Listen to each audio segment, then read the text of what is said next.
So what were they looking for particularly? What was the impetus? We saw what the impetus that Jerry Saltz talked about, which was de-skilling art.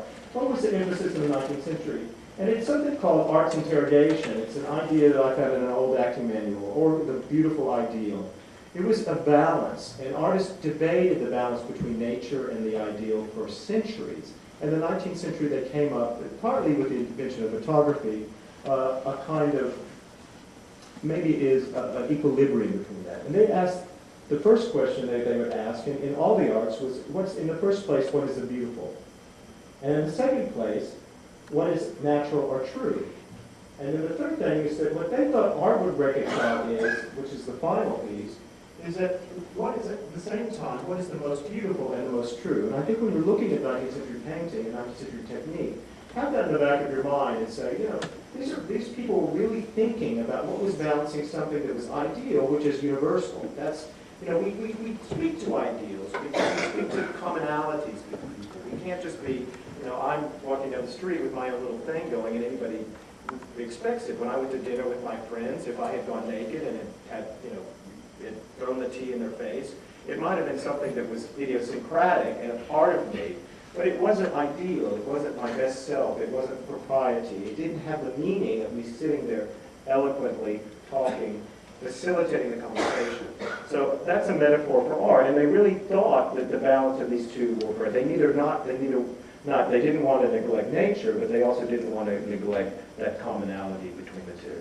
So on the artist's odyssey to get to that sort of training, I wanted to talk a little bit about exactly what that kind of training would look like. So we said we talked about that. So they would start with things that they thought were the best examples of the real and ideal balance. And this is one of the early drawing models that they debated fiercely. This is an example by Julian Academy. It's by E.R. Julian, not to be confused with the Julian Academy of Homer. And this is a Barg, another type of drawing manual. You can see that there's a slight difference between the two. One's a little more hashed, and one's a little more finished. And believe me, there were crazy debates about this. They was like, well, that is too ideal, that's too fussy, this is too that. We don't understand that today. These things look quite similar. But there is a slight difference, and the difference was so hotly debated in the 19th century that the whole Julian book was thrown out in favor of the Barg book, which they thought would develop taste in the young ones. It's kind of like, well, we're going to send somebody to the best prep school. We needed to send someone to the best drawing school to develop the right qualities that were going to make them the artist that we thought he should be. And not in a strict way, but the one that would influence the most from painting to production and all sorts of things. This is another drawing by Barg of Jupiter, just to give you the range. They would start with the heads first, the features first we saw, then they go to the heads. Then they'd study pieces of classical sculpture, like Michelangelo. They had a diverse degree of influences. And then, once they got really good, they could copy a living figure in a pose that was based on the antique.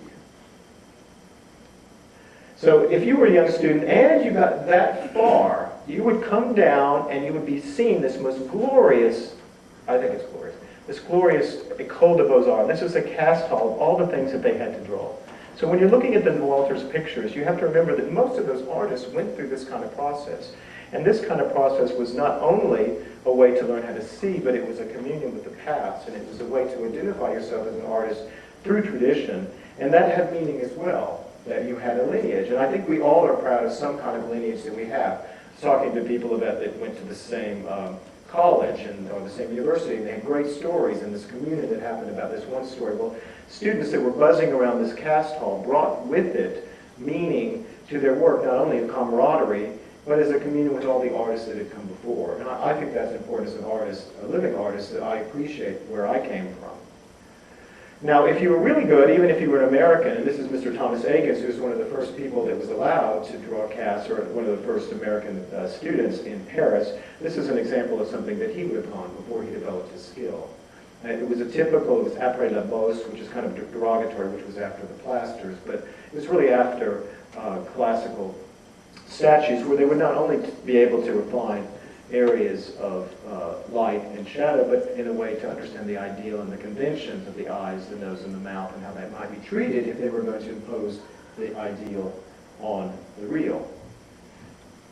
Now this would be a typical student. Now there are some really funny stories. This is Mr. Jerome right there, and it's this poor little student. And if you really start understanding early acting lessons, and I'll show you some examples of that, this pose was quite deliberate. It wasn't just somebody sad, but he was very sad that poor Mr. Jerome was critiquing his cast and probably going to make him do another year of it. But that was a part of it. But Jerome was often known to be quite stern, and Mary Cassatt used to complain about it. She'd say, you know, Mr. Jerome would come into our studio, critique the first day when the model was fresh, and then he'd come back and see the model slumped over and wonder why our drawings didn't look fresh. So there was a lot that went through, and I can attest from that as a student. And this would be something that Bouguereau, for example, would have taken. We'd seen the bars, but he had learned the ideal, and then he could transpose it into a painting so that he could bring in the 19th century version of Avatar-style quality back to life. And I think that I think the problem is that we forget that these really were the movie makers of the time. And if you had no other visual effects, you didn't have YouTube and Facebook and Avatar and all sorts of other things that I think people aren't going to admit in this crowd, that these were the things that they would do. They would learn how to produce and transpose things like casts right onto the living figure. Now, what else would you do? Would you study the hell out of anatomy? You would be in an anatomy class. So this is an example by Francois Salé. This is a class that they called the Beaux-Arts in the 1880s. And this is somebody demonstrating the model. And they would have, oops, let's go back. They would have idealized udon at crochet here, and then they would show the real. And this really balances the idea of that dichotomy between the real and the ideal in the 19th century. And then, if you really were lucky, or not even lucky, by the mid-19th century, they had pay schools. And this is an interior, and this was done by David Chalfant. He was an American who studied in Bouguereau's atelier at the Academy of Julian. And I want to just show you a little bit about what it was like to be a student in the 19th century.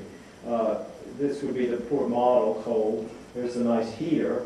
This was not, not Santa Barbara, but this was in Paris. Wonderful windows to see, but crowds of students. I mean, this was a typical thing that so many people wanted to flood Paris. I don't think we have an equivalent of that yet. But so many people would want to flood Paris that they would just be piled into these eventually these paid studios, each doing representation of the model. And that sort of imitation carried weight. Imitation was not only a reverence to the model, but it was a reverence to develop a technique that had influence, a technique that would show not only your patrons that you were capable, but a technique that they would have access to your image. There would be a communion in maybe a common language. And at the best here, they would have all the prizes. These would be lined with all the best student schools. So you not only get envy of all that they would do, but then you would aspire to be that way. Incidentally, the people that were the worst artists were the ones in the front. All the great ones that won all the prizes were in the back.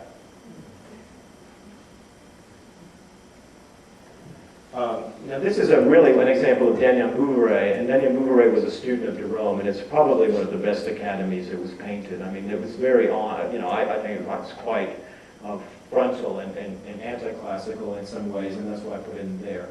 But you really think it's interesting because after all that work, it was such an interesting a time that they would be given prizes, much like anything. And at the Academy Julian, and not necessarily the École des Beaux-Arts, this was done in Jerome's studio, they would have often patrons, kind of like the nice people who brought me to talk to you. If you were really good, #1 prize at the end of the 19th century, early 20th century was a motorized three-wheeler with a sidecar. That was #1. #2 would be 100 francs, which would probably get you maybe a model or a nice bottle of absinthe. Maybe 50 francs would be 3, 4 would be 25 francs, and then the rest 6 would get 15 bottles of champagne to go and get drunk on the town. So we're talking about really living, breathing, interesting people who develop these techniques for reasons other than being sterile and uninterested about nature. And I think sometimes art historians, they tell things in extremes, but in reality this was a very nuanced period. This was a period where people were living and breathing and drinking and needing and wanting, and also studying art in a very systematic way.